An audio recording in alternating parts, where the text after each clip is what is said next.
I'll just read a bit of the prologue and hopefully I keep you all awake, so. Okay. My first memory is of a beautiful violence, a southern summer storm. It haunts me in my dreams, whirling and echoing across the lake, but it's really his voice I hear in every bellow. My father, my birthright, they're calling me home. I hear that clap of thunder, reminiscent of a deep drum, the rapid plinking of rain droplets on our beaten tin roof like the high-pitched notes of woodwinds. If I really let myself in it, I'm back in my bed, that Spitfire kid, and I already think I understand the universe. It's a symphony this night. I know it in my 5-year-old bones as I swing my legs over onto the worn oak floorboards. My straw hair is tied up in uneven pigtails, sweat soaking my white nightgown as it has every night this summer, even with the box fan. I don't put on shoes. If I own my own pair yet, I don't wear them. Besides, I like the feel of mud between my toes, the smooth stones clipping my heels whenever I run across our gravel drive. I glide down the hall, past my 3 brothers asleep in their rooms, then sidle right on by Kathy's, where her door stands cracked. I know better than to wake any of them, especially not my mama. The one time I tried, she cuffed me clean across the ear in the way she reserved exclusively for her children back in those saner days. Those storms are too frequent. If I woke for every lightning blast or hurricane breezing by, I'd never sleep in this Georgia heat. My siblings feel much the same way. Augie, my only ally, is a deep sleeper, and Kathy always says it's a sin to wake the dead.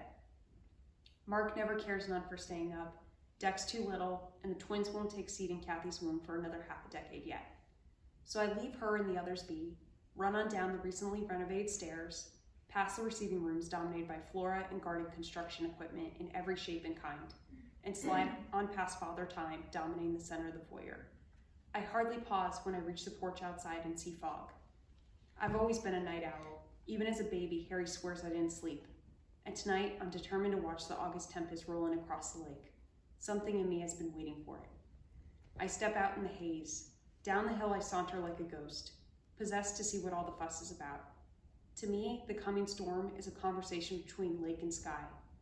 Next thing I know, I'm sitting on the edge of the dock, the onyx water before me, when another telltale crack sounds overhead. It's a concerto of anger and joy and the almighty, though I don't have words like this yet. The atmosphere paints gray as the clouds encroach on a perfect moon.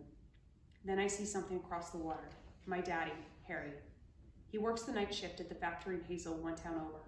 He's the type of man who would rather work 2 jobs, 16 hours a day, than see his wife work 1.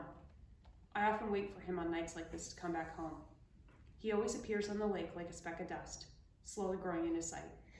As an adult, I still fantasize about his form floating toward me, the sound of the troller's motor cutting out as he reaches the dock like he is right now. Live wire, his bass voice says to me as he secures a rope to the dock lead beside me. What are you doing out here? It's about to storm.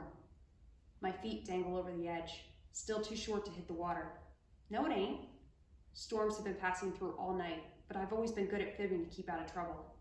Isn't, not ain't, Harry corrects, as he evaluates me with suspicion. And how you know that?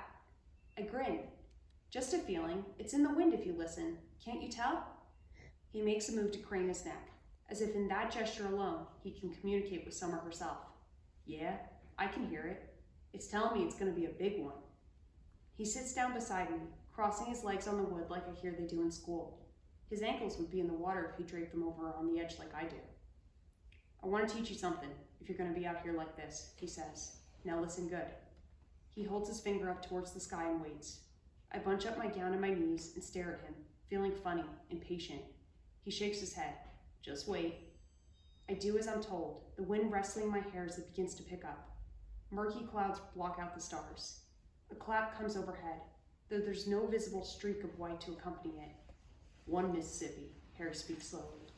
2 Mississippi. 3 Mississippi. 4 Mississippi. He keeps going, gets to 16. The sky roars, a deafening crack. You hear that? He asks. I nod. That means the storm's 3 miles out. Every 5 seconds you count equals 1 mile. A whole mile, I say? Well, that's ages away. No, it isn't. You try it. Another clap. I hold up my finger, like I'm conducting the heavens. 1 Mississippi. I pause. Harry counts with me. 2 Mississippi. Pause. 3 Mississippi. We reach 10. Clap. This time the clouds over the east end of the lake flash. My mouth drops and I look to him in amazement. 2 miles, he nods. We better head back up. Storms like this move in quick. Do we have to? It won't hurt us, I insist, believing the encroaching mist is my friend. Harry runs his hand over the back of his neck. He's covered in sweat from his shift, probably tired to the bone. But he never has been able to say no to me. Of all his children, I'm his favorite, and I know it. Probably because I'm the only girl. Come on back here then, he says, gesturing to the shed behind the dock. Your mom will cook me alive if I let you get struck by lightning. He takes my small hand in his, and I can feel the rough calluses. No one would guess by the look of Harry that he's a high school science teacher by day. He has the body of a foreman, a farmer's tan, and gray eyes that light up when he's excited. He and Kathy had us young. I think it's part of the reason they've always preferred for us kids to call them by their first names. I follow him down the dock, our feet clanking along the rickety beams. I know these planks like I know my own freckles, every wobbly inch and loose nail sticking out. Augie and I spend most of our days running down these stilts into the flat world of the lake. I've scraped my knees on them more times than I can count. Harry opens the door to the shed and leads me just inside. It smells of mold in here, the balsam walls, damp black and rotting. Harry uses the 8 by 10 foot hovel as a graveyard for tackle and boating equipment. It's a spider's paradise, so Mark never wants to come in, but Augie and I like to imagine it's our own personal treasure trove. Harry stops me just within the doorframe and places his hands on my shoulders from behind. It's from here that we stare out the door at our own private wonderland. It's coming, I hear it. The rapidly gaining wind skids across lake. It sways the pines, who cast their boughs to and fro as if to brace themselves. The sounds of the birds cease. The frogs and bats end in a screeching hush. Clap. Another flash to the air, this time closer. 1 Mississippi. 2 Mississippi. I find myself counting out loud. Clap. That last one's jarring. I lean back against Harry, nestling into his sweaty shirt, then turn to a whisper. 1 Mississippi. Clap. 1 Mississippi. Clap. That's when the universe opens up and a thing of beauty takes hold. The harmonies of the dark coming together as the rain pounds down in sudden thick ribbons. It's fierce, violent, but it's also stunning.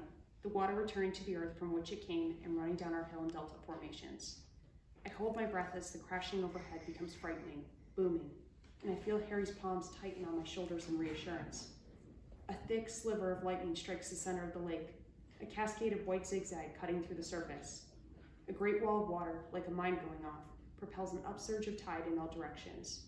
I see an entire lifetime in that singular strike. That's why your mom and I make you get out of the water when a storm's coming, Harry calls over my head. If you wait around and it strikes while you're in there, it could electrocute you. It could kill you, July. Do you hear me? I nod, too captivated by the image and the rhythm of the night air to fully take his words for what they are. A warning. I'll remember them later, though, after everything.